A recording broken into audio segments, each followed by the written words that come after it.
Hey, gang, welcome to the Gill Athletics Connections podcast, the show that brings you the men and women of track and field and explores their unique stories. The show is brought to you by Gill Athletics. Head on over to gillathletics.com to find all your track and field equipment needs. I'm your host, Mike Cunningham, National Sales Manager for Gill. In this episode, our guest is the legend, Brooks Johnson. Just finished recording with Coach Johnson, and one of the highest valued episodes to date that we'll have. Now, that's saying a lot, especially if you've listened to podcast episodes such as Judd Logan and Mike Holloway. We've had some amazing guests that you should you'll learn from. Today with Brooks, we get into just so much. I let the conversation stay real fluid and let Brooks speak into things that he thinks is important. And let me tell you what, he hit it out of the ballpark. I fully expect this episode to bring you value in your coaching career, the actual on the track coaching, as well as your life at home or in business. So without further ado, please help me welcome the wise, the wonderful Brooks Johnson.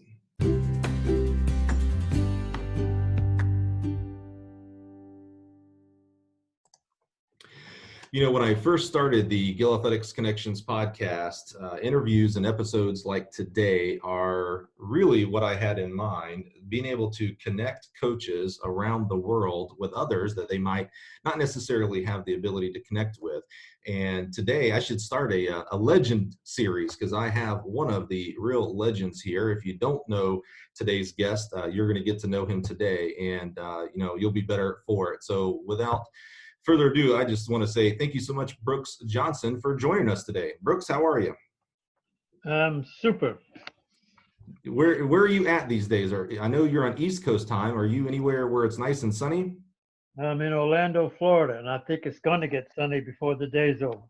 You know, a famous to me person was born in Orlando. That is actually my birthplace, Orlando, Florida. Really? Yeah, I always tell people Mickey Mouse was my dad since. Oh my God! Yeah. Huh. Well, Brooks, You were born about the time Mickey Mouse came into being in Orlando. Then. yeah, exactly. Steamboat Willie, man. Yeah. Brooks, thank you so much again for joining us.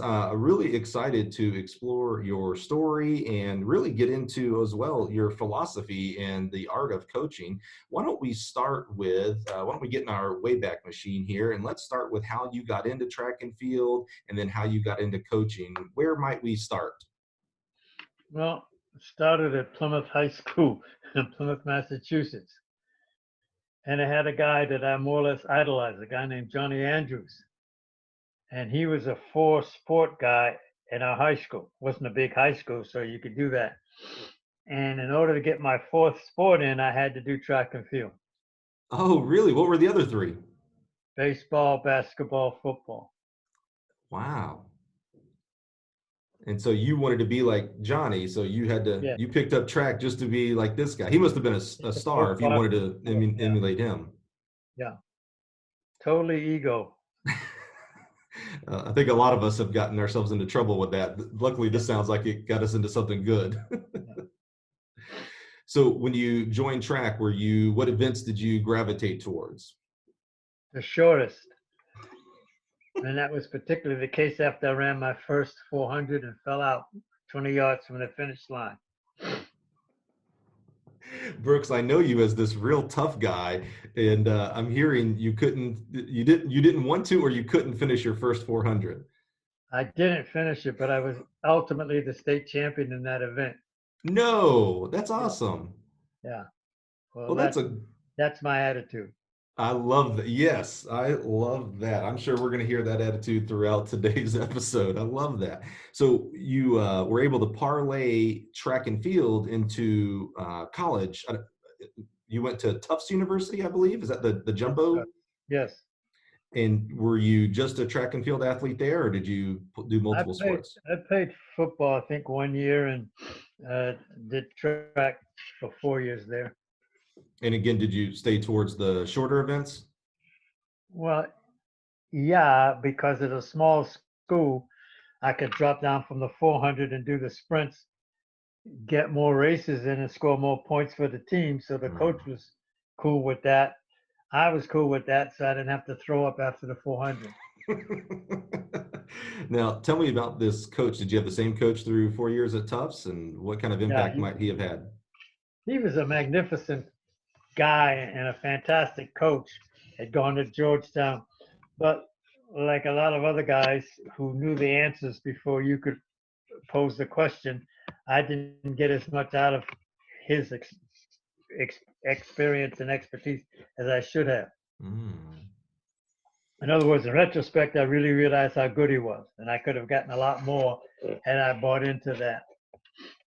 Were you studying anything in the education field? Did you know you wanted to go into coaching at this point, or were you No, doing no, something else?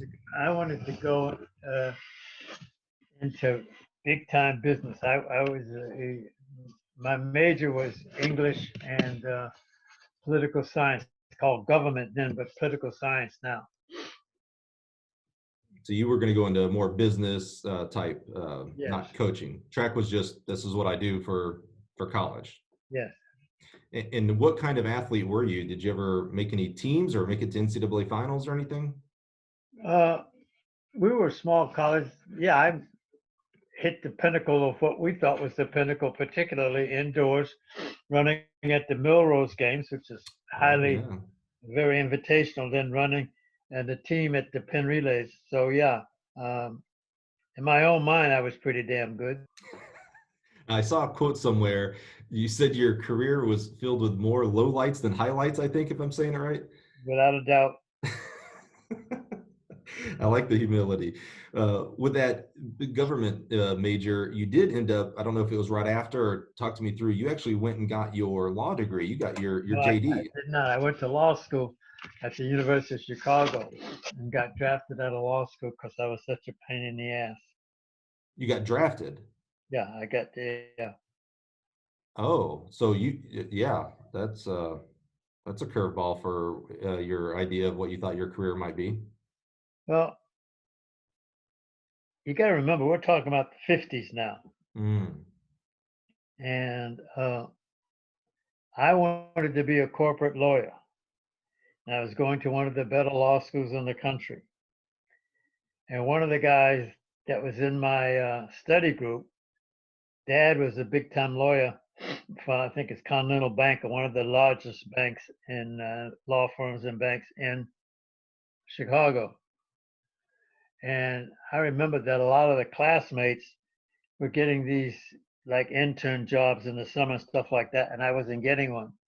Mm. And this guy, who was a very good friend and who I was helping in the study group, arranged for me to have lunch with his dad.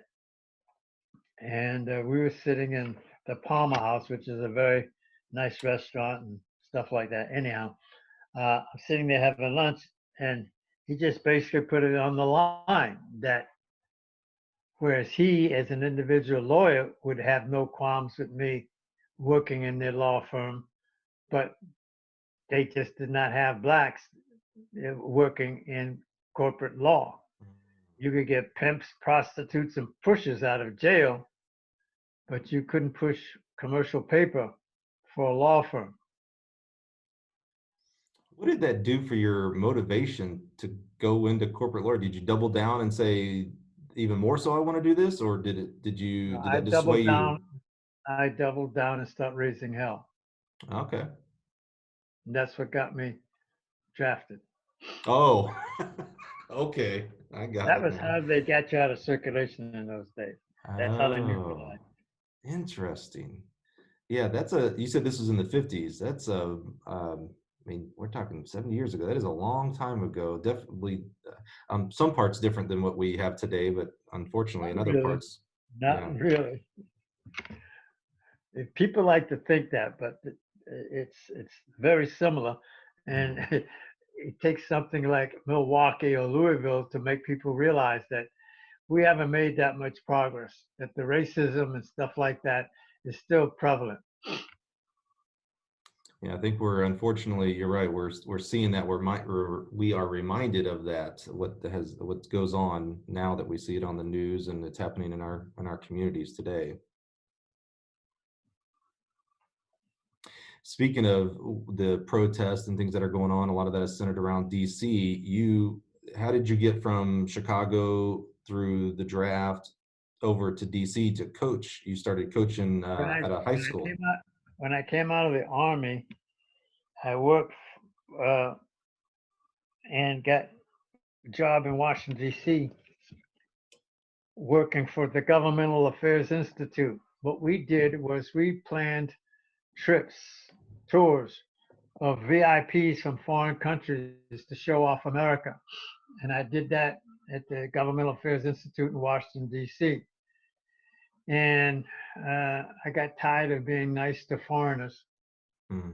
So I got a job as a community organizer in a place called Adams Morgan, which had been sort of ravaged from one of the riots.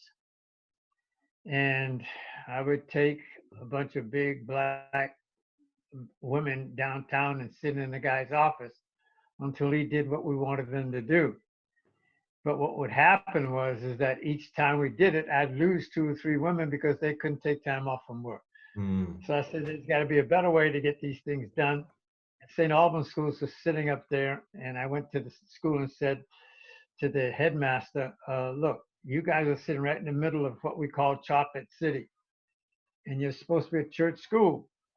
But what are you guys doing for integration, et cetera, et cetera, et cetera, et cetera? So the headmaster said to me, well, the easiest thing in the world is to find a problem. The most constructive thing to do is to come up with a solution. Okay. So I went back to Adams Morgan, and most of these movements and most of these things were backed up by a woman, a black woman. Hmm. The guys took all the bows and stuff like that, but every one of these movements, there was a critical mass of black females. And mine was a lady named Miss Jackson. So I went back to Miss Jackson and I said, look, I like to get to these kids before they become, administrators, executives, et cetera, et cetera. And I went and talked to the headmaster, and he told me that when I had a solution to it, come back and see him. She said, well, nigga, you're the solution. You're the solution. Yeah. Yes. So I went back to the headmaster, said, look, man, I'm your solution. He said, well, what can you do? And I said, well, my background is in, history, et cetera, et cetera. And he said, well, you're going to have to coach a sport because everybody here coach. So that's how I got involved in track and field and football. You were the solution. You had the teaching background, the subject matter, and the sport background. Exactly. That's awesome. How long were you there at St. Albans? 13 years. 13 years. And so did you see in effect the change that you were working towards changing there at St. Albans during those years? Yes and no. We had a thing called the RISK program.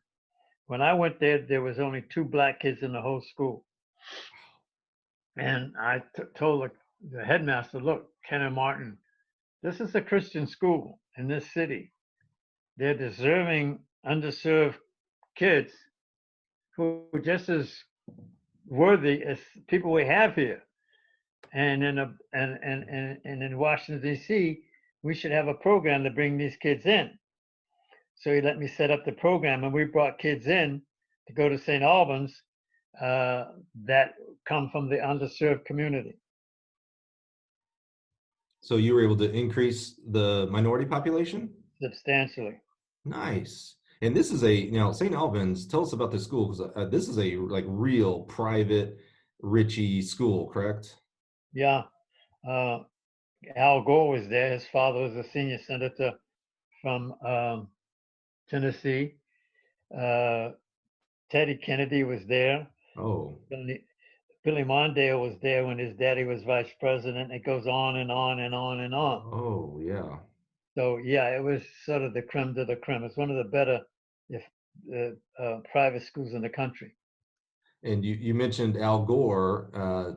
Little birdie tells me Al Gore was on the track team. You actually coached Al Gore. He was a discus thrower. And the guy who was basically responsible for coaching was a guy named Chris Proverson, who had gone to Harvard. But they were throwing where I was stationed doing my other coaching, and Provenson got lost. And anyways, so that's how I ended up coaching Al Gore, who was extremely coachable, not the greatest athlete, but it was extremely coachable. Yeah, I was going to ask. So give us the skinny. Was he any good? Well, it's hard to say. For our, this private school conference, yeah, he was pretty good. Hmm. But the biggest thing was that what kind of person he was. And I thought he was a fabulous person.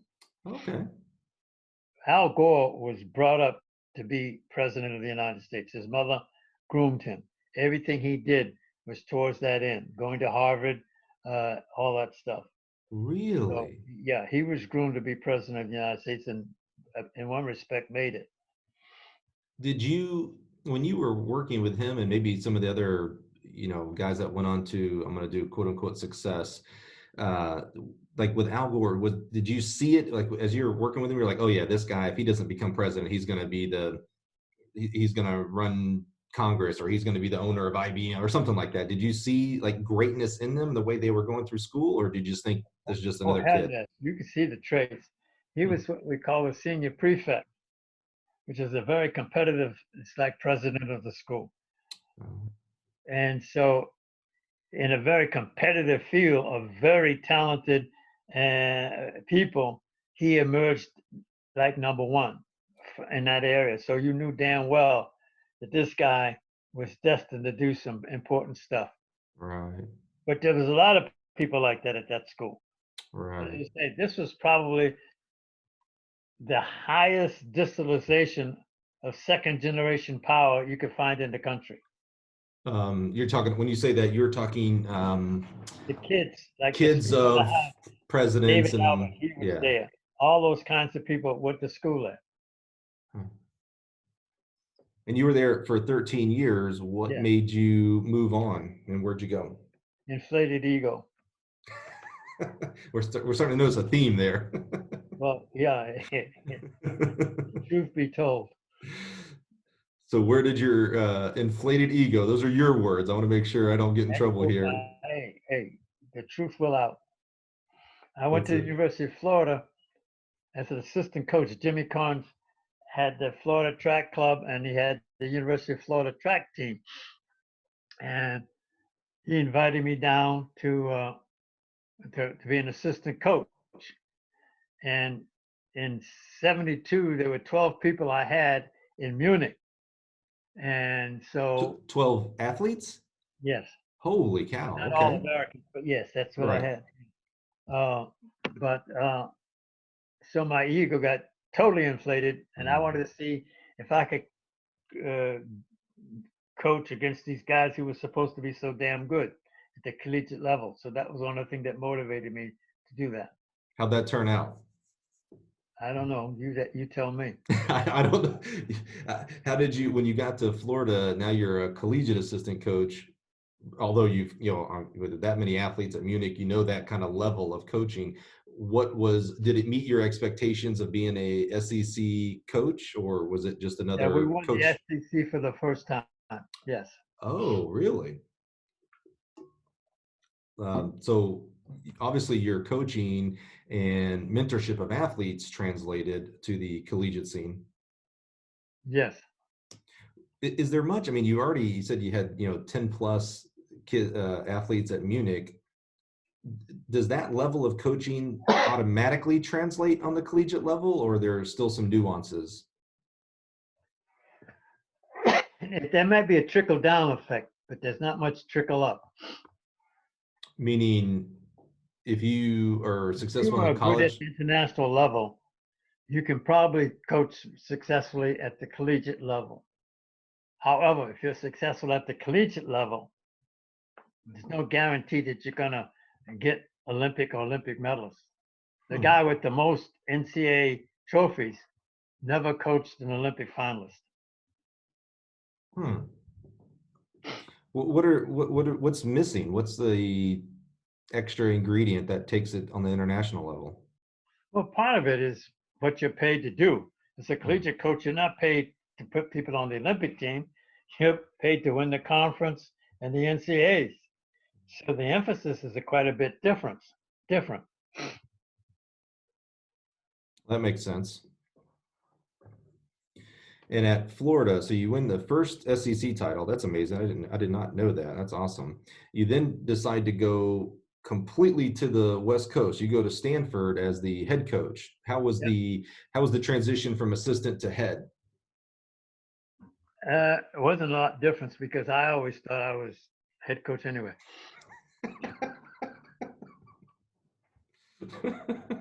Was there any difference in athlete? You're coming from the SEC in Gainesville to now Palo Alto, Pac-12, Stanford. Was there I mean, you grew up kind of in the, or I shouldn't say grew up, but you know, St. Albans and Tufts, and I'm not sure about your high school, but you seems like you grew up in a very where education was highly valued.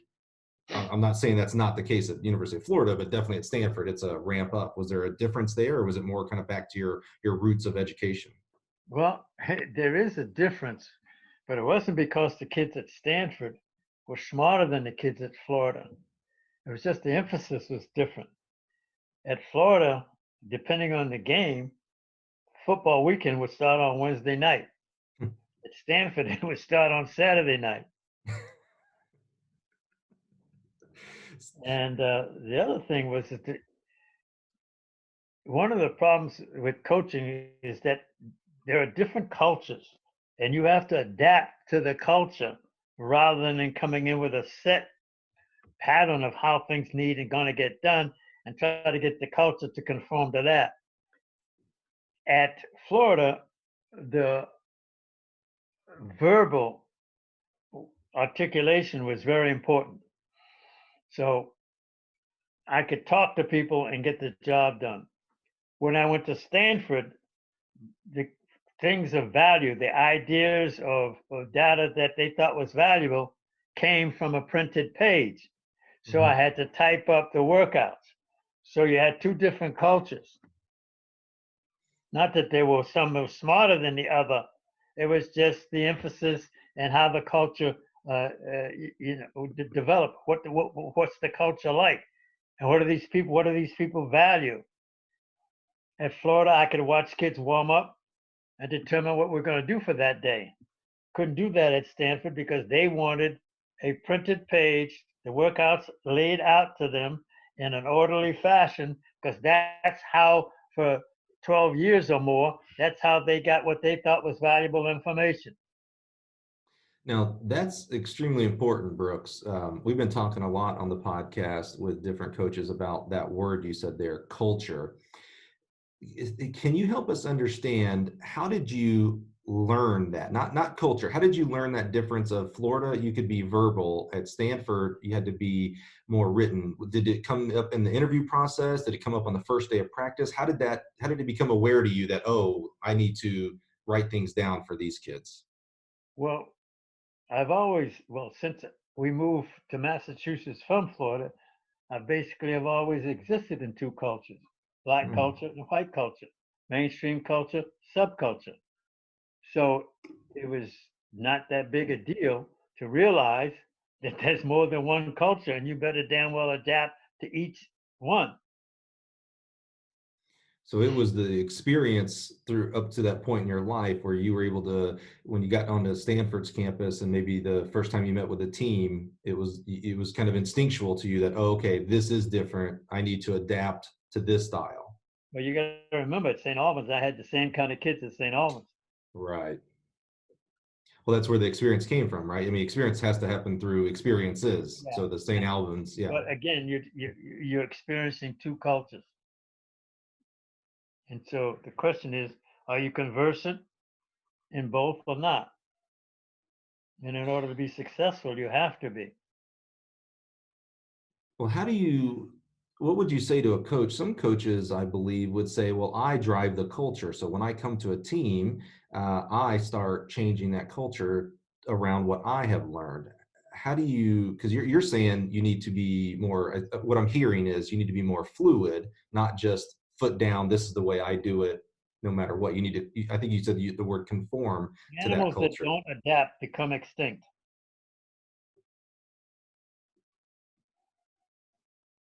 So people who don't want to adapt ultimately kill themselves. Mm. So your advice might be, if a coach says, I'm the culture, I don't adapt, they do. You're saying you probably have a short career on your hands. First person singular will kill you. Now repeat that. First person singular will kill you as a coach.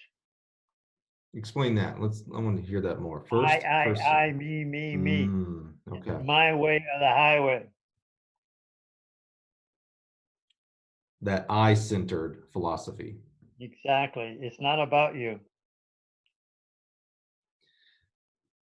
Knowing you through your career, I'm starting to get a little bit of an insight.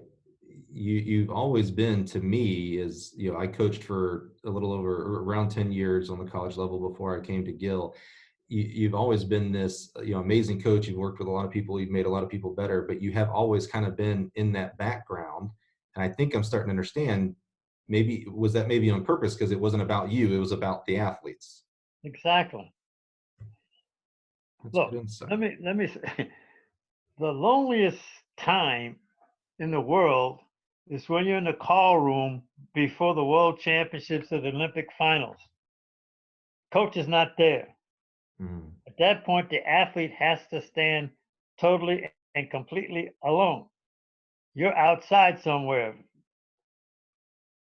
And so at the end of the day, it's the athlete. Now, one of the things you have to understand is that the Olympic medal level, in order to get there, the athlete has to overcome something that only they can overcome.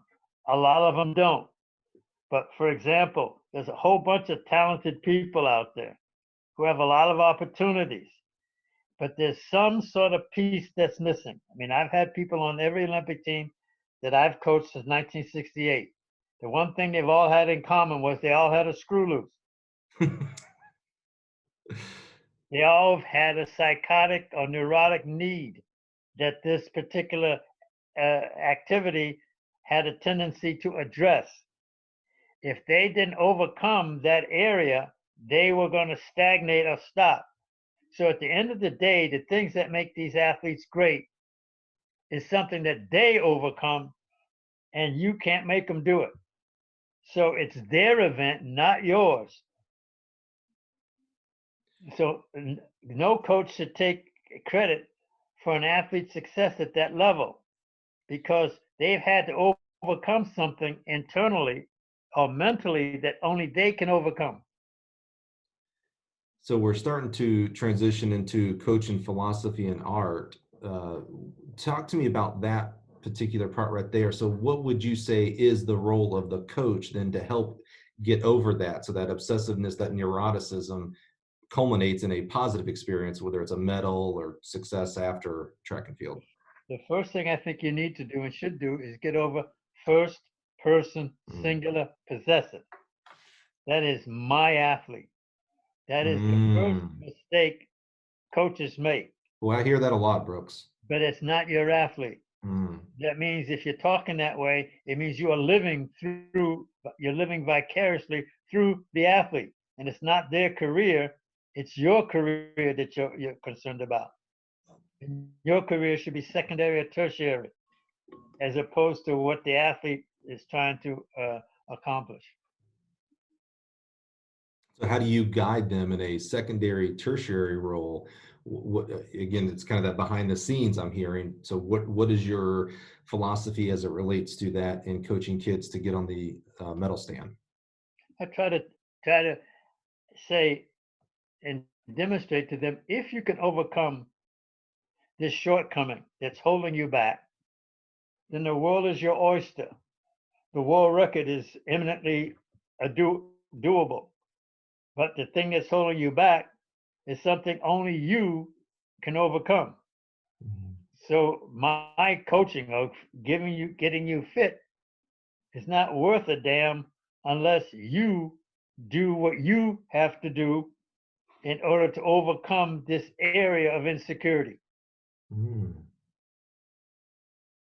How do you, as a coach, we're all humans, whether you're a 25-year-old who is a 9'6", 9'7" kid trying to get on the Olympic stadium, or an 86-year-old coach. We all have our own insecurities. How do you work on your own insecurities to not get in the way as a coach for your athlete?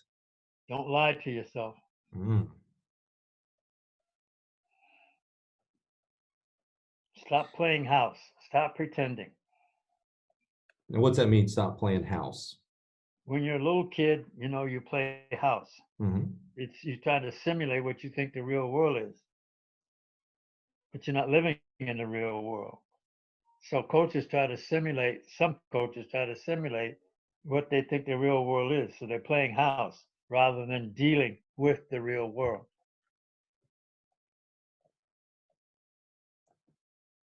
Now you're listening right now, and I hope that you're taking in what Brooks is saying. I can tell you on my side of it, and this wasn't planned. Brooks and I did not talk about this aspect of it for me, but as someone who is in the business world, I'm taking furious notes. I don't know that I've taken this many notes in an interview yet, Brooks, to be real frank, because I think what you're saying is extremely important in an obvious context to coaching athletes. But I think there is some, I'm going to call it real world aspects on my side of business and family and community, and how we lead our family, our kids, and how we lead our teammates at work as well. So I'll give an upfront thank you for this this knowledge, man. This is great. This is good stuff. So don't lie to yourself.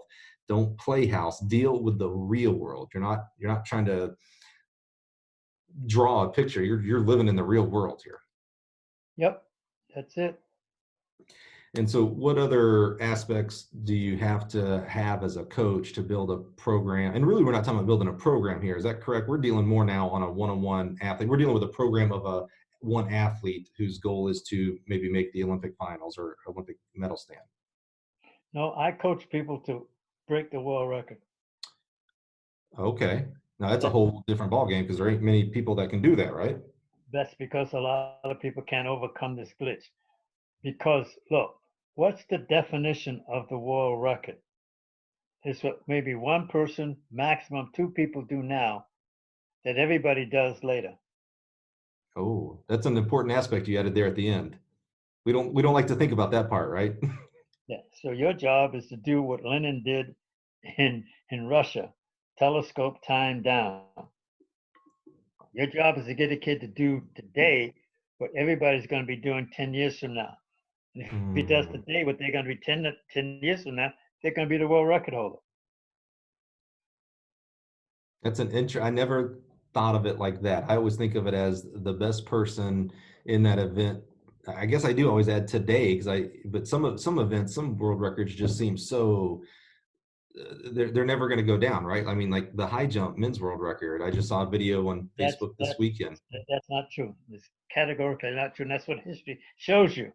You got to get out of this playing house. Go to reality. Reality shows you that Roger Bannister, okay? Mm-hmm. And with a year after he broke the 4-minute barrier, I think there's like 10 to 12 people that did it. Was that this guy did it going to medical school at a serious medical school. All right. So he didn't have the two times a day training, 120 miles a week, et cetera, et cetera. So what does that tell you about the world record?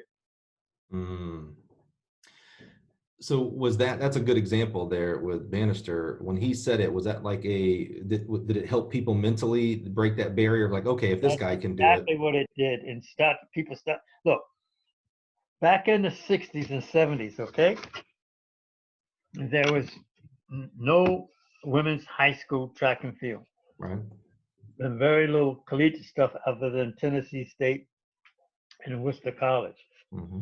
But we used to have to take teenagers, okay, and coach them to beat the Russians and the East Germans when they were at their drug best. Right. And by and large, we were able to do that.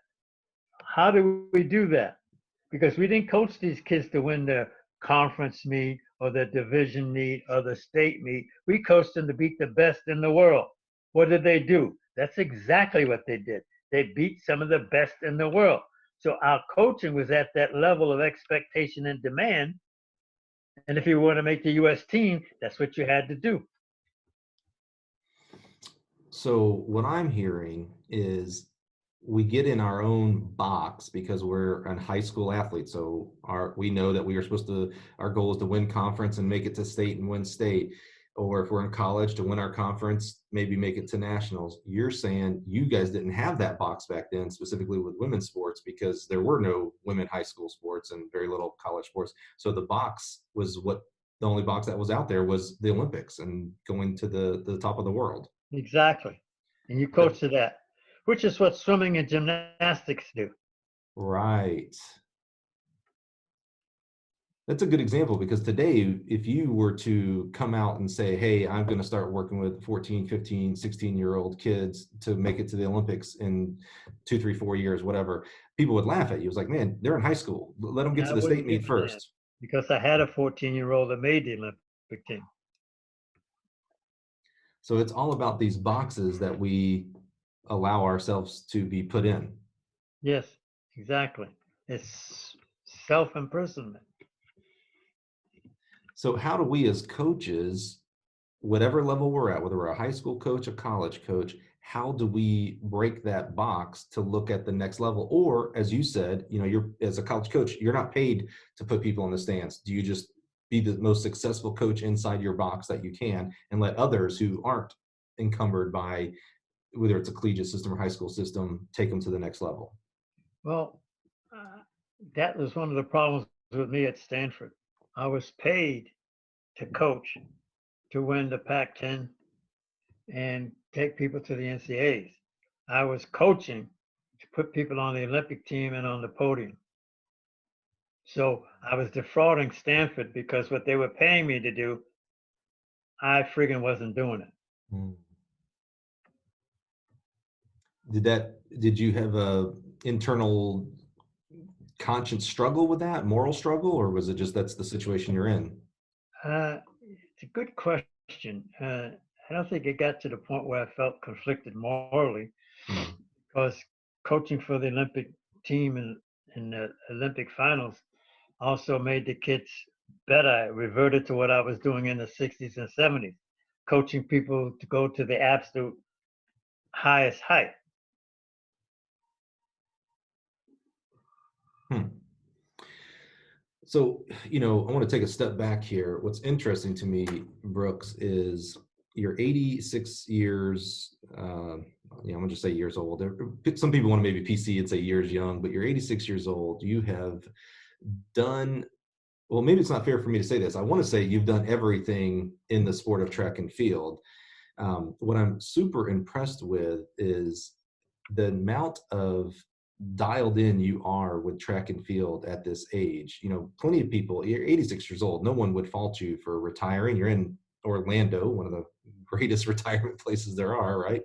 But you seem to be almost at this age and stage doubling down on coaching, mentoring, and making sure that the knowledge and experience that we've been talking about is shared with other coaches.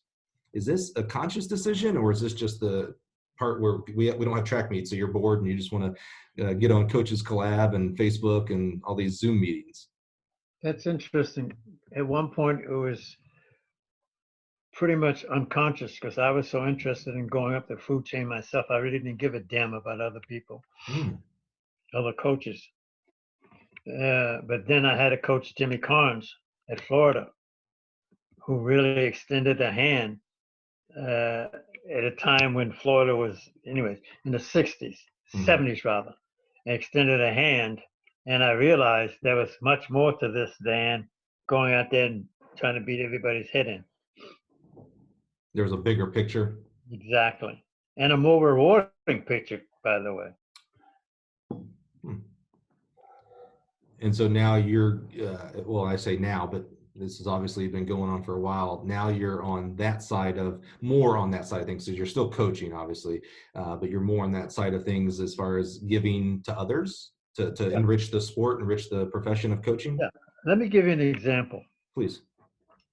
2015, LaShawn Merritt comes to me in the middle of March, and he's hurt. So we got to get him healed up, get him to the Nationals, and get him to the World Championships. So because he was hurt, I put him coached him on what I thought was a 43-5 schedule. He goes to the World Championships in Beijing. He didn't win the nationals, but he beat everybody else that had beaten him in Beijing, and he runs 43-6. So we're off. An agent, QB Segoban, brought Van Eekert's coach to me in the warm-up area in Beijing after the race, a day or so after the race. So he introduced this lady to me, and I share with her. I said, "Congratulations." The guy I was working with, I put him on what I thought was going to be a 43-5 schedule. Even if he had hit that schedule, the guy you coached would have whipped his ass anyway. Best laid plans of mice and men. Yeah. I said, so Miss Boda, don't get it twisted now. We're coming back in 16 and working at 43 flat. She said, that's the world record. I said, yes, I know. She said, how did you come to that? I said, because Michael Johnson, the guy who knows more about the event than anybody else, says the world record should be 42.5.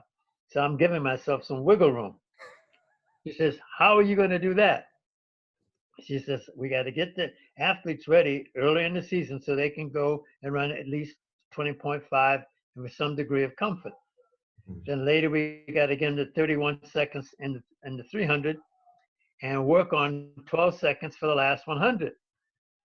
So she says, okay, fine, let's work on this. So she and I cooperated. She took Van Eekert and sprinted them. He got 9.9, whatever. And Merritt did 1970 something. So now we got the 200 out of the way because we're going to go through in 20.5 and not be in total debt. Right. So Glenn Mills calls me up from a meet he's having in Jamaica on June 9th in Kingston. He says, I want these two guys in the. I said, like hell. Now, if you want them, you're going to have to give me a 300. Mm-hmm. He says, we have a 400. I said, well, that's fine. Have at it. But we're not coming there for no damn 400. I need a 300. He says, okay, I'll give you a 300. So we had a 300 in Jamaica. The South African runs 31.0 something, very low. And Merritt's there like 31.1, 31.2. So now we got 3/4 of the race out of the way. So now our job from the June to the Olympics is to get that last 100 in 12 seconds. So we got the world record. Mm-hmm. Van Eekert ran 12 seconds. So it was just really building on. You didn't look at it at the 400 first. You said, okay, the first segment would be the first 200. We got to hit a certain point there before we can start looking at the 300. The first thing we have to do is devalue the world record. Explain that. Devalue. I hear when you say devalue, I hear make it not this mythical. You can't see this as some sort of mythical amorphous mass that nobody can attain. Right. We have to say this is imminently attainable. Now, how in the hell are we going to do it? Yeah, I was just about to say, how do you do that? Because that's all we talk about is the world record of whatever event you're in. Talk about it and intimidated by it instead of inspired by it. Right. Oh, okay.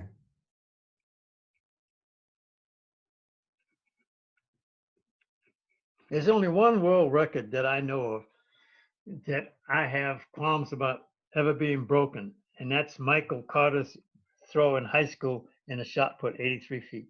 Yeah, that was a unbelievable throw, right? But I've seen dope times and performances get beat by clean people.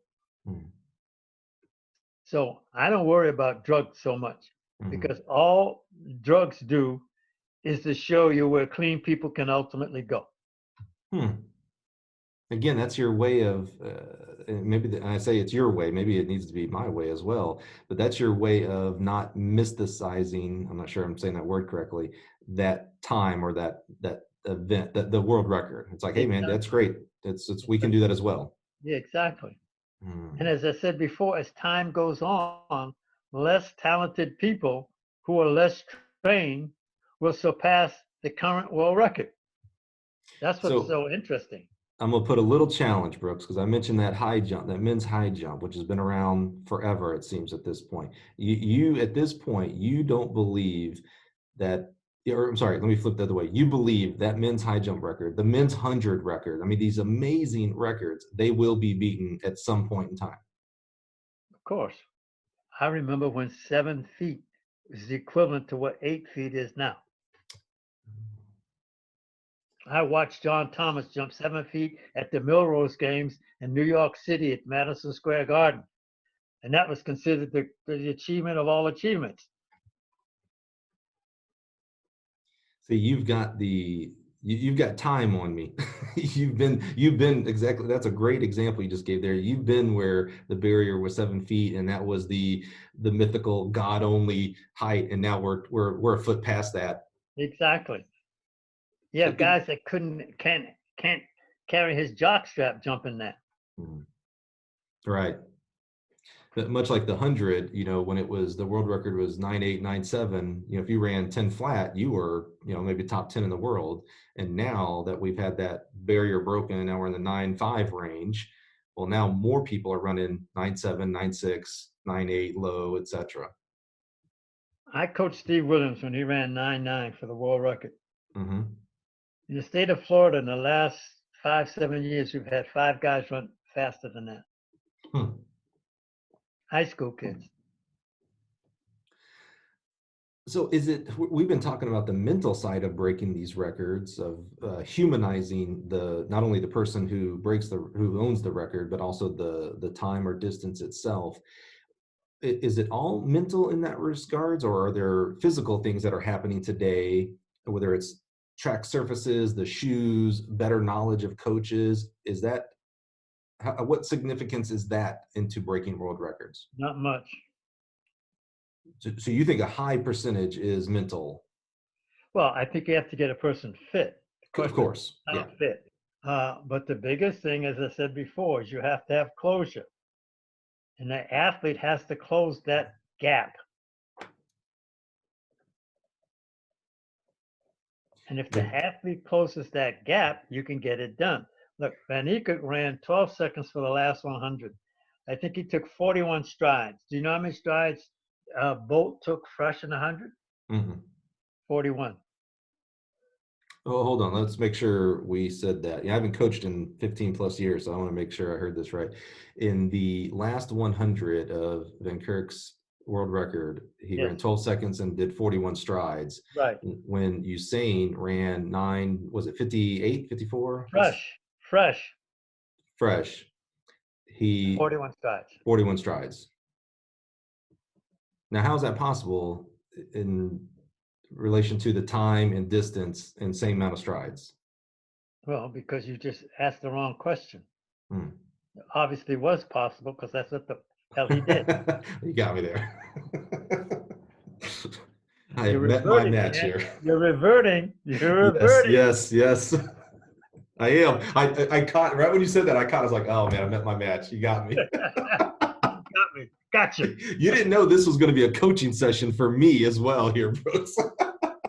Yeah. That's right. He did it. That's why it's possible. Exactly. He took 41. Karani took 43. Gatlin,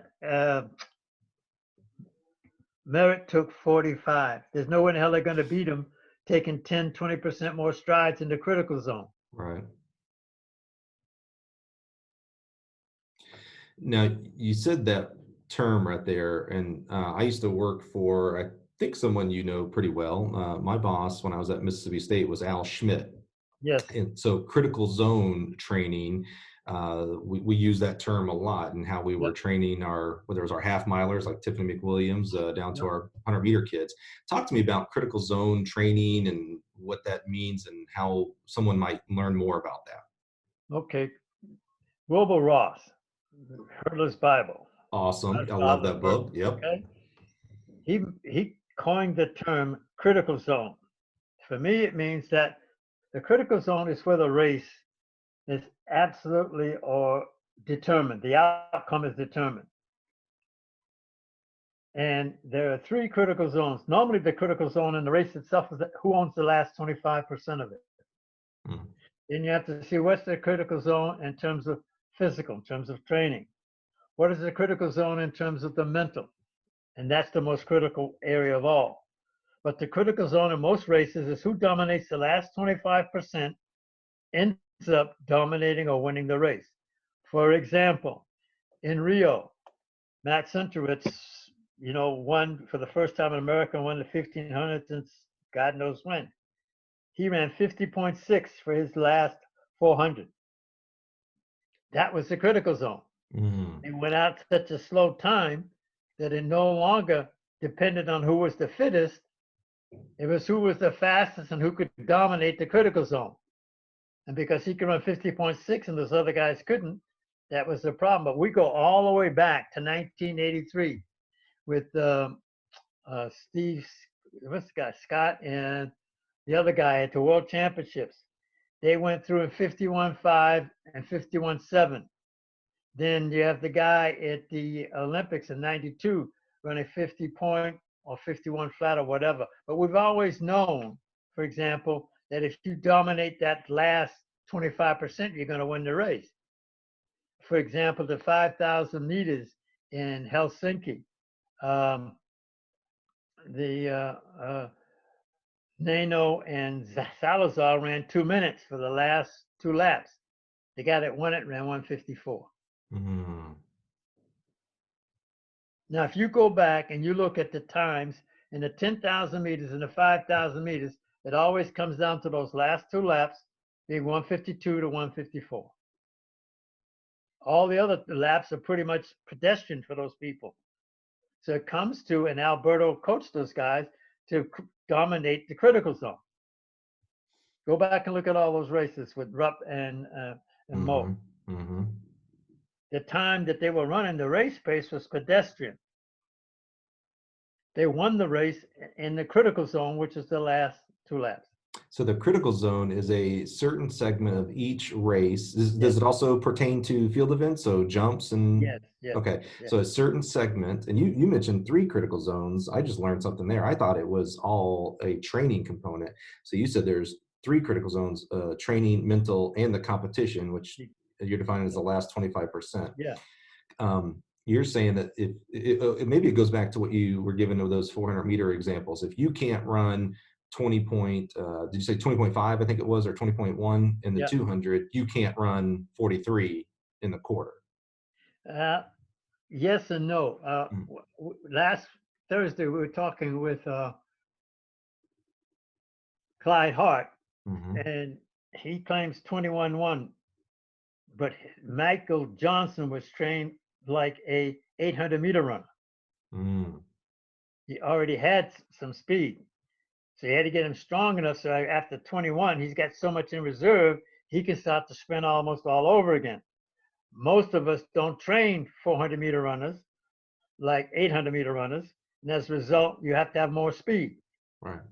So it depends on the gifts. What he found out, I remember in 1988 when Michael Johnson was the best 400-meter runner in the country because he ran down the UCLA 4x4, and they had 2 guys in the finals, and first and third or whatever. Yeah, they were pretty good. But he had a stress fracture and couldn't run the Olympic trials. All the way up to 92. 92, he made it in the 200. It took him 5 years for him to stay healthy enough to show that he was the best in the world. So what happened was when Clyde worked on the speed-based model, he would always get hurt. So Clyde says, I'm not going to get this kid hurt, so I'm going to do more volume, less velocity, less short intensity, keep him healthy, and the rest is history. Well, I don't want to get to injuries just yet. I was going to say, how important is it to keep a kid away from injuries? Maybe it's just a common sense. But go back to critical zone. So is there, what I think I heard you say was that there, depending on the athlete, there could be a different critical zone for each event. Well, let me go back. In the long jump, when they set the world record, the guy with the average fastest time down the runway was Larry Myrick. Okay. Carl Lewis decelerated 0.85 going into the board. Mike Powell accelerated 0.85 going into the board. Now we know the formula for force is mass times acceleration. Hmm. So that's the net result is the world record. Right.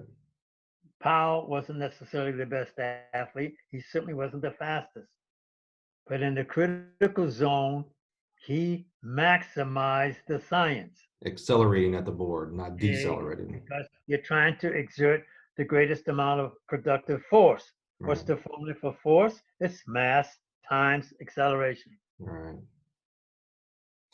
So even though in that example, Carl had the greatest speed in the zone where it Myrick had the counts. greatest average speed. Carl was Right. the fastest guy, Right. but Right. Myrick had the fastest average speed.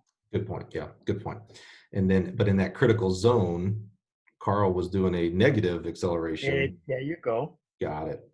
Got it. And I know that's possible because it happened.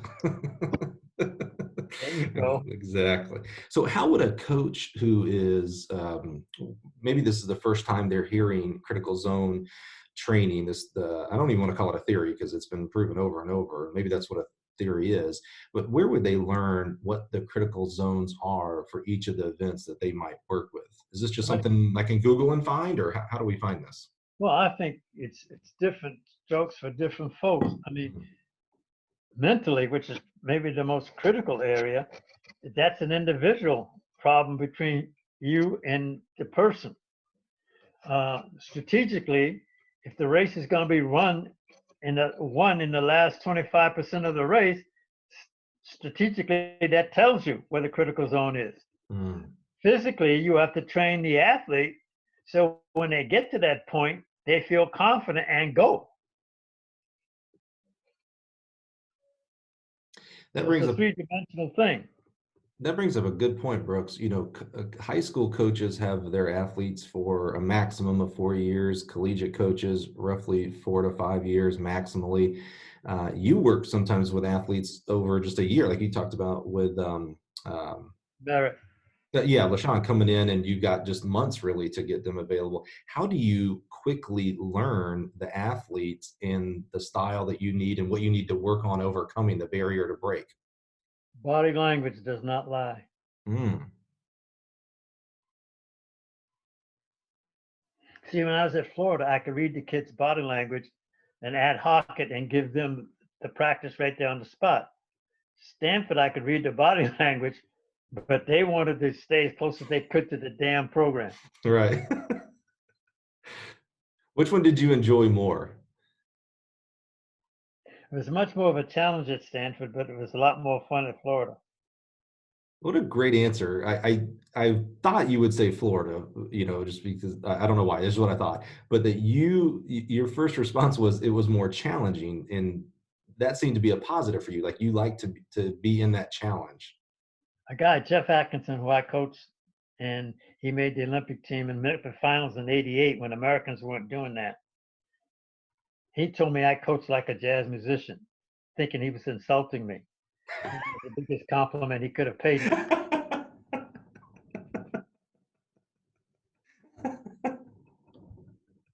Because I'm not even going to pretend to know that I know jazz. I don't know jazz, but my understanding of jazz is it's a very fluid on the movement. It's not You know what the basic pre-described. chord pattern is? You have to create the right hand melody consistent with the chord pattern. So I know what the objectives are. I know what the science is. I have to create a right hand melody that's consistent with that. It's going to produce something. And that's coaching. Yes, The science behind it. Now the exactly. X factor is the athlete. Yeah. Hmm. So, and that brings up a good question. You've been doing this for 60 plus years, so you have seen athletes of all over, from the future vice presidents to world records. Are athletes changing? Are coaches changing? Or is it really just the same thing, just in a different time period? I think you have to determine what you think is change and what you think is the status quo. I don't think a lot of it has changed as we would like to think it has changed. At the end of the day, people who are very competitive have an area that they're insecure about, and they want to come in and overcompensate, supercompensate for the area of insecurity, whether you're the president of the United States or Bill Gates or whomever. That's the thing that, really kicks your motor, is that feeling of insecurity that you have to go out there and prove that you're better than everybody else, overcompensate, which is basically the same concept for training. You do work to overcompensate. And if you, after a while, if you really go out there and put yourself under stress, you supercompensate. But that's the same thing that carries these people through. And it makes no difference whether you're a politician or a poet. If you're at the outer extremes of the area, that means you have extreme needs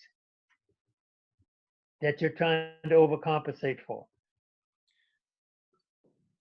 So you would say, and this is not me putting words in your mouth, this ends with a question mark, that the athletes from the 60s, 70s, 80s up to the 10s and the 20s now, that is their underlying basis. How they express it or what's available to them, whether it's social media, computers, etc., has changed. But the underlying factor is they are compensating for this this internal fear. I'm butchering that last part. No, fear is a good word. Okay. Because in many instances, that's exactly what it is.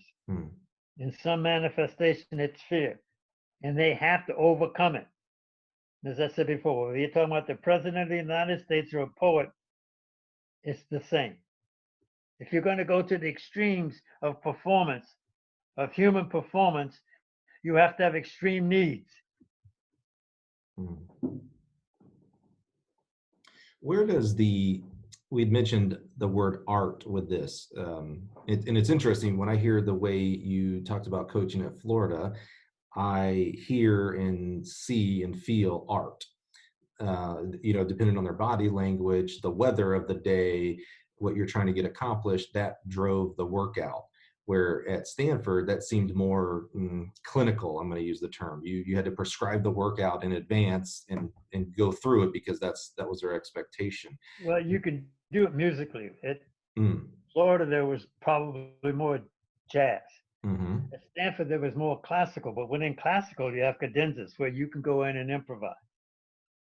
But ultimately, the majority of it is, that's great. You say classical music because I can see that. Right. But yeah. The challenge was to make sure when you're writing up a workout that you can anticipate changes, fluctuations, et cetera, et cetera. At Stanford, my idea is there's 100 units of stress in a day. If the professors are creating 60% of stress, when the athletes come to you to practice, you only got 40% left. You only got 40 units left. So if you try to train them at 65 or 70 units, you're going to break them down. Right. But stress is stress. And it's all, the whole idea of training is stress adaptation. The whole idea of competing is stress management. See, in training, we introduce stressful situations.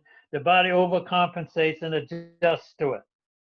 In competition, you have to go out there and manage the stress of sitting in that call room, going out in that stadium with 40, 50,000 people maybe, and in some instances close to 1 billion people watching television, and manage that stress.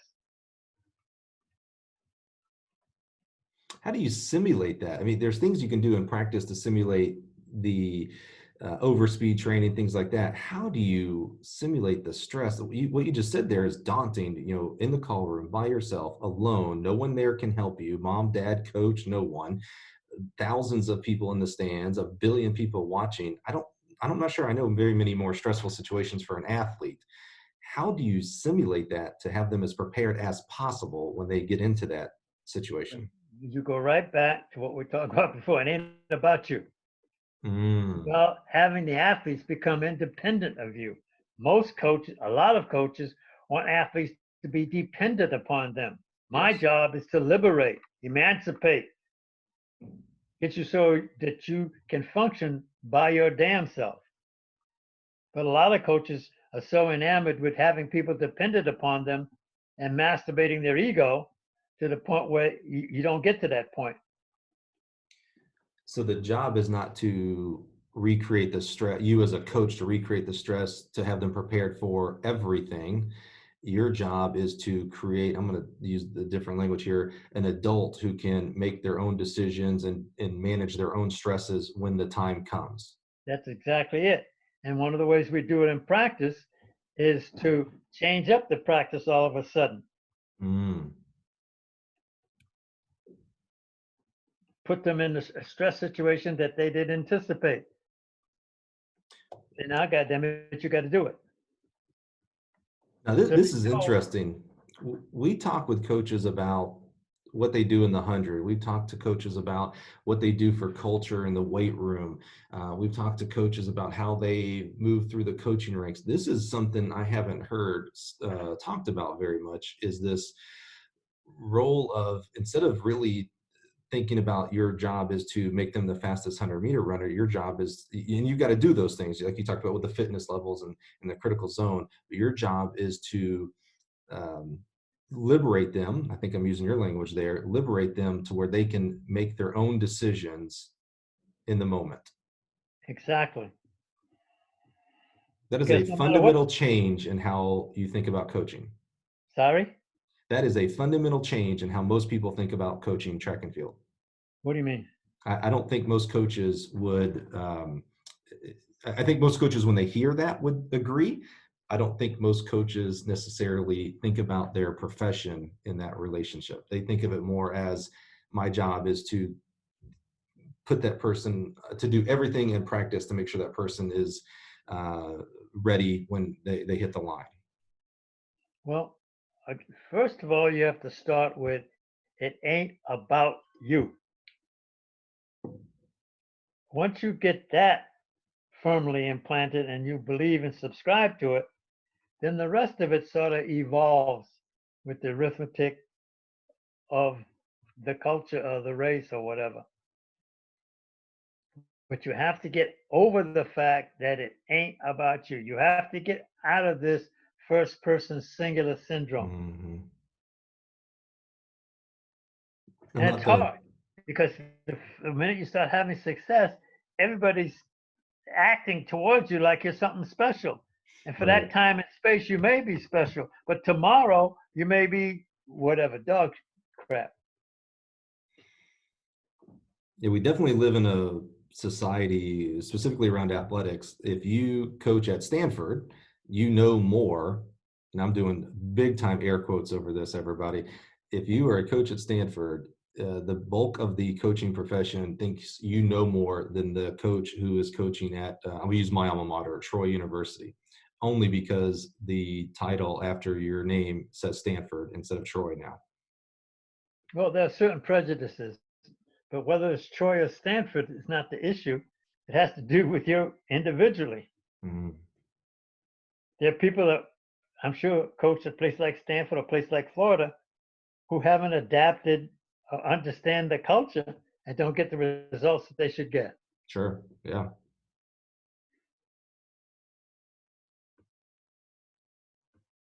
I tell you, Brooks, there is so much to unpack here. I'm not sure where to go next. Where should we go next?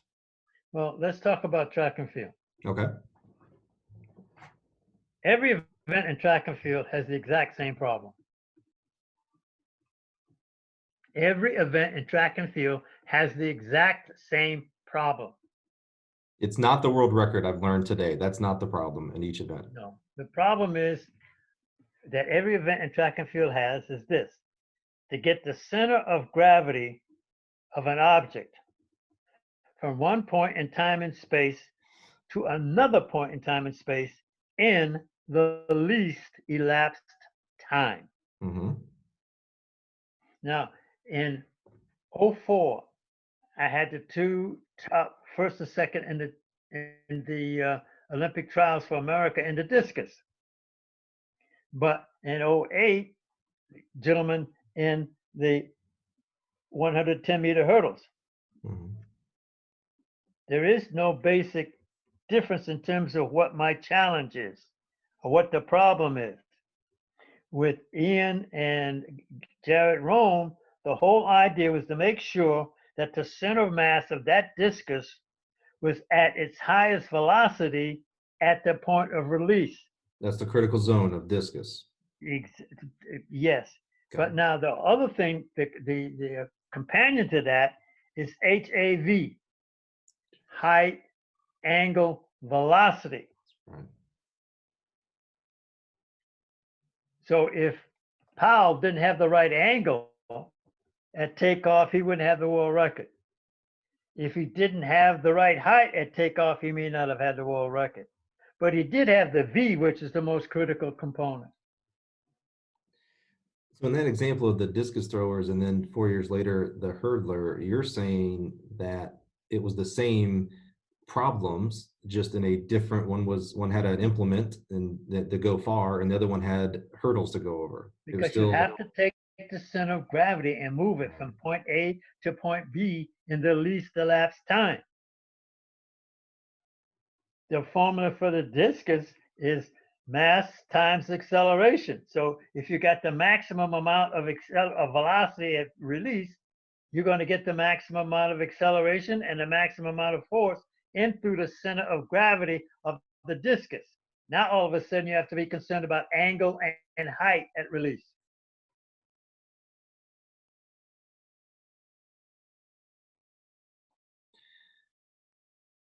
How that seems extremely intimidating, to think that the issues are very common between discus and hurdling in this example.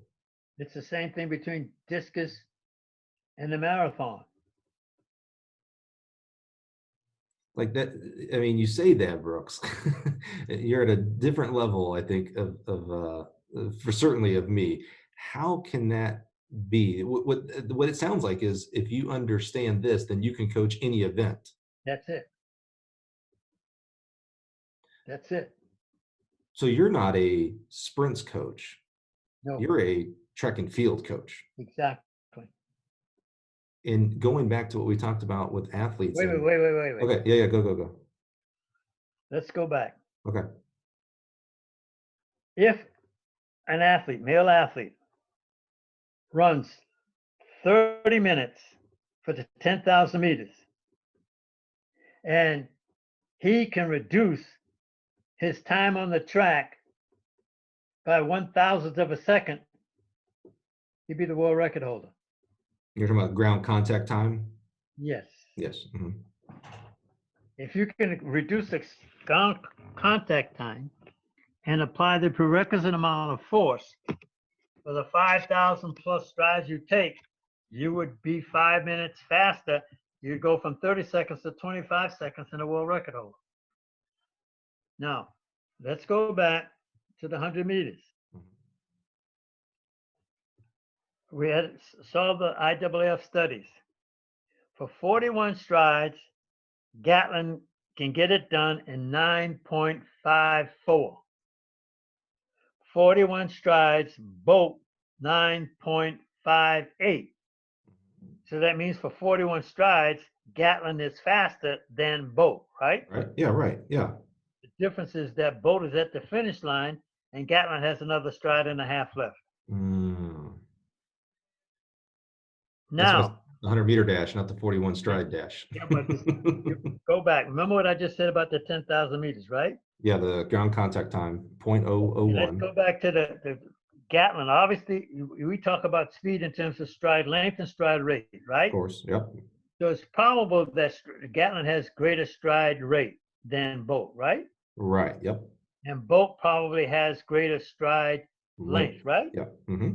Those two things pretty much even out, neutralize each other. Okay. The key was Bolt spent less time on the track than Gatlin did. So those two, the stride length, stride rate, canceled out there, but Bolt spent less time on the ground. The same problem we have with a marathoner or 10,000 meter runner. Increase the elapsed time on the track. The same thing I used to talk to Al about in terms of Tiffany. Mm-hmm.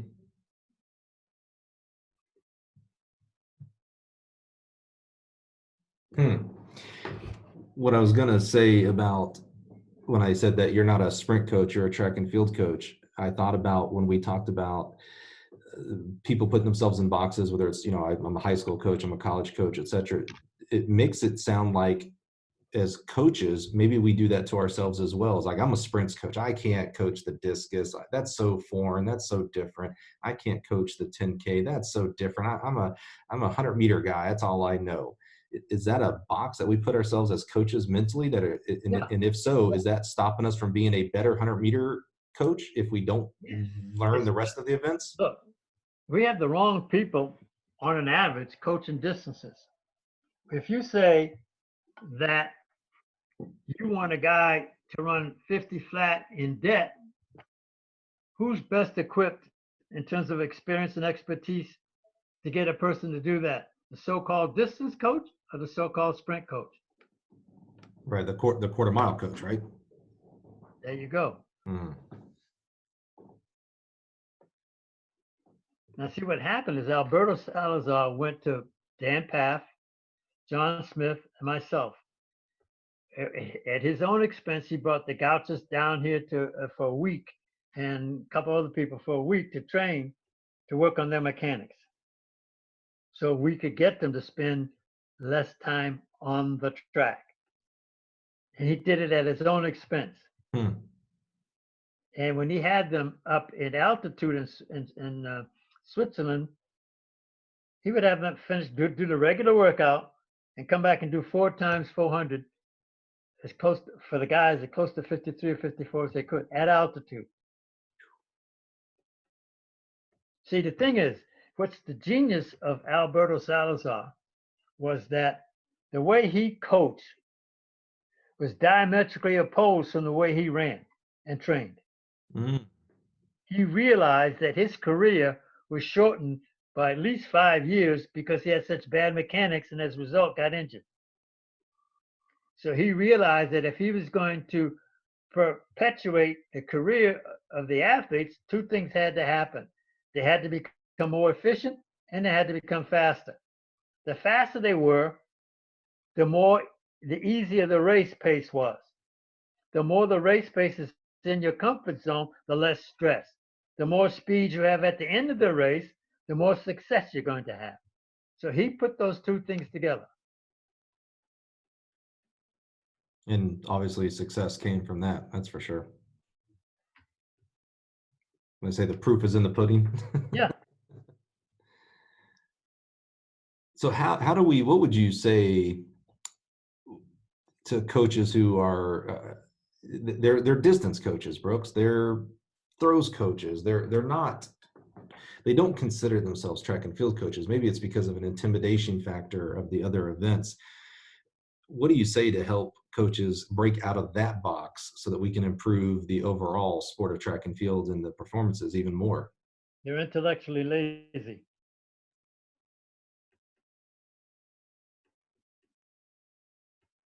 They're intellectually lazy. Challenge yourself. It's hard to get out of that box, right? But challenge yourself to get out of that If box. it was easy, everybody would do it. Well, there you go. You know, I knew somewhere that was going to come up today. It's the most trite thing you can say, but honestly, maybe it's the most honest thing you could say. Yep. I mean, there's a reason why there's one world record holder in each event, right? The reason there's why there's one president at a time. And If it was sometimes easy, it's because you have an outlier. Okay, let's right? understand that. In some respects, Bolt was an outlier, but he wasn't an outlier until 2008 because Wallace Spearman and Tyson Gay used to kick his ass in the 200 every friggin' race. Well, Glenn said, I'm tired of this. Bolt started out as a 400-meter runner. I'm going to start training him like a 400-meter runner. Started training him like a 400-meter runner, put him in a race to just work on his speed in Jamaica, and he ran like 10:0 something, basically gliding and striding. The next time he ran, he went to, so 3 or 4 races later, he's in New York setting the world record. But my point is that, yeah, he was an outlier after Glenn corrected the problem, after he addressed the critical zone. Interesting, because you're right. He was, you know, it's funny. We only know of athletes as the event that they're good at, right? So Bolt was a 200-meter runner, which, okay, you know, he had to be good at the 100. Good relative speaking. I understand he wasn't the world record holder back then. But then you said he moved him to the 400. And to do that, you had to be a good 100. So that's why he started training him that way, gets in the 100, runs 10:0. He's like, well, maybe this is really his event now. And the rest is history. Exactly. He made the adaptations and made the changes. But That's he was interesting. tired of this guy coming in second to these damn Americans. That's interesting to know the truth behind it, because the outside perspective is he was tired. He didn't want to run the 400, so he said, "Let me run the 100," and he ended up being fast. And then they started training him as a 100-meter guy. Well, my good friend George Williams at Great St. guy. Augustine College says, if you're not in the huddle, you do not know the play. That's wow. So if you're not in, if you ain't in the kitchen, I don't know why I feel like I got to say it a different way. If you ain't at practice every day with an athlete or the program, how can you from the outside say, well, they should have done this, he should have done this, Exactly. they would have been a better XYZ. But that's You what we ain't in the spend our huddle. time doing. Yeah. Making Well, up for the fact that we're intellectually lazy, we come out and get involved in that kind of gossip and false evaluation and assessment.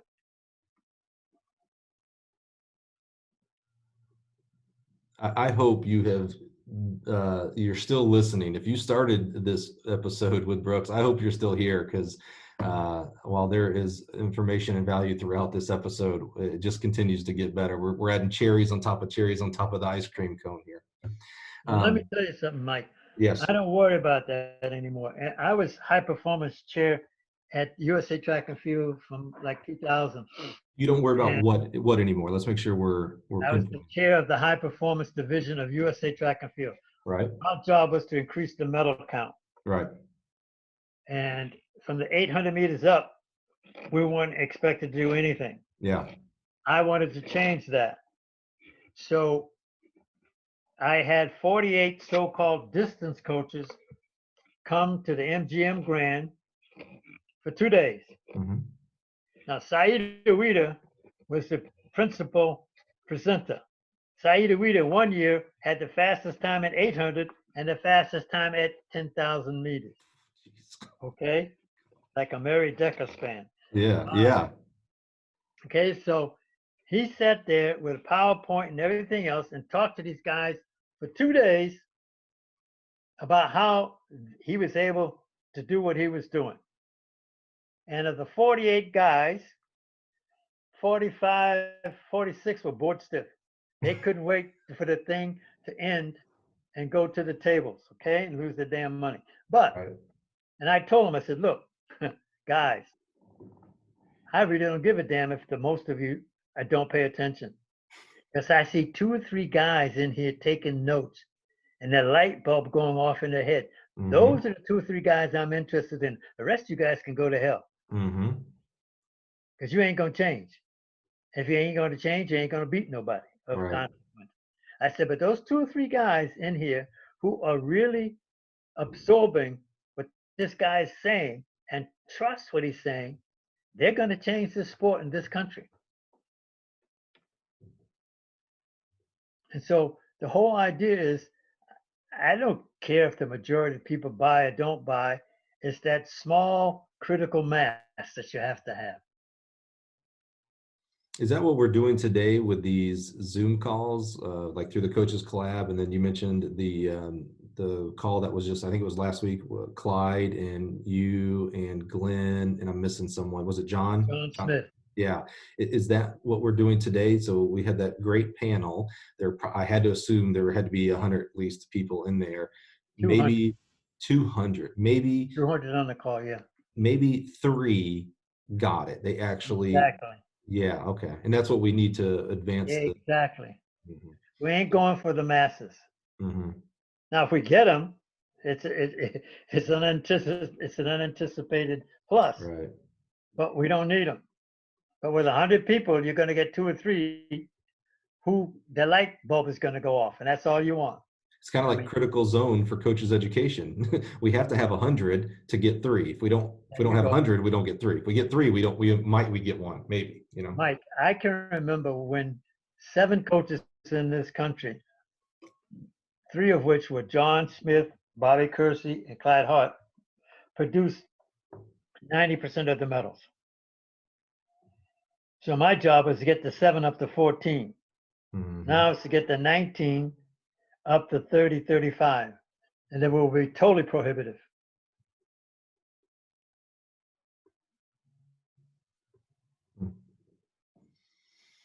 Well, I think events like the what you guys did there at the high performance with MGM, coaches education. Again, this I can't speak enough highly of this coaches collab group where they've quickly grown to 3,000 plus coaches. And to your point, that critical mass, maybe that means there are 100 in that group that will light bulb will switch, light bulb will turn on, and they'll be better track and field coaches, not distance coaches, throws coaches, etc., but track and field coaches, human performance coaches is really what we're doing. And that will, we'll see a growth here in the next 4, 8, 12 years as they put their learning that they're doing now into practice with their athletes. Yep. So let's, as we start wrapping up here, Brooks, let's maybe have a little bit of fun. I have to guess you keep your finger on the pulse of track and fields as it relates to collegiate and obviously above the past collegiate onto the world scene. Who is someone out there who's going to have an amazing year in 2021 that we just don't know about? We don't know about it. Hey, I'm asking you to look in your crystal ball here, Brooks.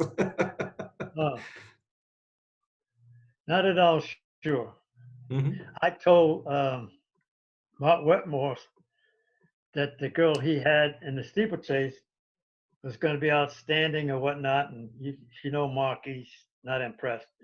And he asked me why. I said, because she's got the best technique. So 27 times in this damn race, she's going to have an advantage, which is the same situation that David Oliver had in the short hurdles. Again, it doesn't change. Mm-hmm. It doesn't change. She was the most efficient one for 27 hurdles. Over 7+ laps, that's accumulative. So when it comes to the critical zone, she has more reserve than just about anybody else. Because she's fighting herself less over those 27 barriers. So she's got more. Yeah. Mm-hmm. Now, it's interesting. If you could get them to count, it'd be even better. Say that again. If you could get the steeplechasers to count, it would be even better. If you could get the steeplechasers to count which barrier they're on out of the 27, or what are you saying? 38 and 42 strides in between. Depending. Oh, like a 400 hurdler or such. They would not come up and have to chop and go what league they're going to go on. Is that possible mentally when you're talking about 38 to 42 strides? You're asking a very stupid question. Dang it! Of course it's possible. There you go. That's what I meant. Oh, my man. I'm getting that 1%. Of course it's possible. Exactly. And you know what? I'm not going to edit that out. I could edit that out and make myself look like I got the answer right off the bat. I'm okay with being wrong. That's how I learn. Well, you know that we learn more from mistakes than we do from success. Gosh, if that were true, Brooks, I would be a genius right now. Trust me. It depends on how you define success and failure and how you react to it. Yes. Some people get inspired. I had a young lady who made the Olympic team. Actually, John Powell coached her in the discus and the shot, but she could not handle compliments. You had to be critical of her, and then she would produce. And there are people like that. They get inspired by negative challenges. Stroking them doesn't do them any good. They don't believe it. They don't trust it. Is that more or more high level achieving people in that camp or the positive camp? I don't know, because it changes all the time. But I can remember, for example, I had a very good 400-meter runner. And she said, "Coach, tell me on Wednesday what you want me to do, then leave me the hell alone." On the other hand, there's certain people that if you could, they want you to walk them to the line. Mm-hmm. But the whole idea is to coach them to the point where they become, leave me the hell alone. I got this. Yep. I got this. Brooks, I'm going to have to try to convince you to do a part 2 one day. We're going to wrap up here shortly, but man, I tell you what, the experience, my belief is that the experience that you have, those trials and tribulations that you've been through, all those things that you've done wrong and you've learned, and that's how you have continued to get to the level you are now. I think that is helpful for other coaches to speed up their level of learning. It doesn't replace it, of course. But I think it can help them at least start seeing, like one of the things, I mean, we learned a billion things today, Brooks, but one of the things that I'm going to take away, me personally, is this box theory. We talk about being in our own box, but really being, I think helping being more conscious of it can help, again, for me personally, I'm talking about, can help me identify it when I'm being in the box to help break that barrier. And honestly, you know, as we've gone through over an hour plus here, Brooks, the thing that I keep thinking about, and tell me if this is fair, when I think about the entirety of your career that we've talked about, and I know we're shallow, right? We haven't gotten extremely deep in any one aspect, but I keep coming back to this. If I were to describe you from my experience with you, it would be your career has been defined by busting barriers. Whether it was racial barriers, whether it was your own track and field performance barriers, now coaching barriers, the St. Albans barriers, now critical zone barrier, how we think about world records and how we think about even the art of coaching, how we think of ourselves as coaching, it's all about busting barriers. Or seeing barriers as opportunities and snatching them. God, I knew you would say that better than I did. That's it. That's it. I've had 80 some odd years. You got me. You know, I've got to double up and I'll get there. I'm 43. I'm right at the halfway mark for you, man. See, this is a great example, though. Right there, what I just said. I tell people a lot, and I got this from a guy named Gary Vaynerchuk, kind of this internet marketing, social marketing guy. But he talks about that, you know, at 40 and 50 and even at 60, you're still young. You're not at the finish line. You know, you've got 10, 20, 30 years. This is a great example. It kind of worked out with the math, right? You're 86, I'm 43.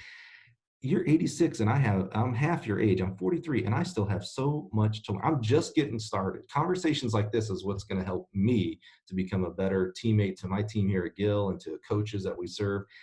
That's the goal of podcasts like this. Is if you're a 20-year-old coach, if you're a 40-year-old coach and you think you've been doing this for 20 years and you've got it down, I hope today showed you you are an infant. You are just getting started and you can get better if you'll just get out of that box, get out of that, what's holding you back, and think bigger and see barriers as opportunities to overcome, right? I got that. Let me share with you one other experience. Please. Kind of revealing. We're at the World Championships in 2011 in Daegu. And the practice track is, you can walk from the dormitory to the practice track. So every morning, I'm out there, one of the first out there. John Smith and I are the two first guys out there, and everybody starts to filter in. And Mike Holloway and Amy Dean had to bring me lunch every day because I never left. And they were making fun of me. And I said, well, that's cool. I said, but this is the best track and field laboratory you're ever going to be in. The practice You track. got the best people doing the best stuff, and you can sit here and learn what the hell's going on and make yourself better. I said, why would I be in the dorm or whatever when these guys out here got the best people in the world, doing the best job in the world, and I can sit here and steal shit.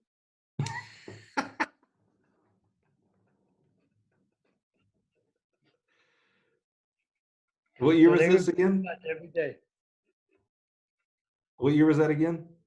2011 in Daegu, but it's the same in every place. Well, that's what I'm saying. It was only 9-10 years ago. Yeah. You were 75-ish roughly, and you were still like, hey, this is the place to steal shit. This is the place to learn right here. Why would I go back to the dorm? Yeah, it was the same thing in Rio. Now, a lot of us stay out there now. We don't go into the stadium. I don't know what the inside of the stadium in Rio looks like. particularly since they got this damn screen up there. First of all, if you go inside, you just want to be seen and see. Second of all, you become a spectator at a time when you want to be a coach because you get too emotionally involved. You can't. You don't have the emotion, the detachment you need to make the good decisions for adjustments. But we all do that now. A lot of us do that now. But John Smith and I started this way back in the day because you can tell the body language doesn't lie. You can tell. I remember in 2009, Carmelita Jeter had what she thought was a bad race in Berlin at the World Championships. So we're up at Thessaloniki, and she is warming up, and it was kind of dusk. And I went to John. I said, John, there's some special shit going on right now. Watch. He said, yeah, I can see it. 2016, same situation. I'm watching Delila warm up, and she's running. It's about dusk. And I say to Boogie, there's some special shit about to happen. And so my point is, body language doesn't lie. Body language, yeah. But in the stadium, it's too late. You want to see it as a pre-audit, not as a post-audit. Because you have a chance to affect change pre-audit? Yes, exactly. Okay, yeah. Brooks, you're awesome, man. I'm telling you, the goal here, again, connect coaches together so that they can get better, but also with the underlying factor of always giving value. And this time with you today, man, so much value. I'm a little bit selfish in the sense of I don't know that I care if any coach gets value out of this episode because I received so much value today, man. I can't thank you enough for spending time. I know you said you were, I can't remember what you said to me over Facebook, but you're like, I got nothing but time on my hands right now. So exactly. I do appreciate your time is one of the most valuable things that you can give us, and to spend the hour and a half today with us. So valuable. I'm so humble. Thank you so much. It's very interesting how things work out on a micro level and a macro level. People say my vote doesn't count, or one guy doesn't make a difference. Well, obviously that's not true given the current situation. Marissa put up this coaching collab, and one person did that, and that's totally impacted the sport. Yes. One lady. I don't even know where the hell she coaches. And it doesn't matter, right? Exactly the point. But one person in the wilderness makes a friggin' difference. Yes. All right, homie, I'll let you go. Brooks, thank you so much, man. I love you to death. Again, I'm gonna have to figure out a way to convince you to do a part 2. I'm gonna have to do a part 2 where you just share stories, man. I just want to hear stories. There's a lot of them. You've got so many, my man. Thank you again so much for being with us today, Brooks. Take care. See you, brother. Well, that's a wrap, ladies and gentlemen. If you like what you heard, give us a rating and review on iTunes and hit that subscribe button. As well, we encourage you to connect with others and share the podcast on your social media. Looking forward to next time when we connect you with another great track and field connection. Bye, guys.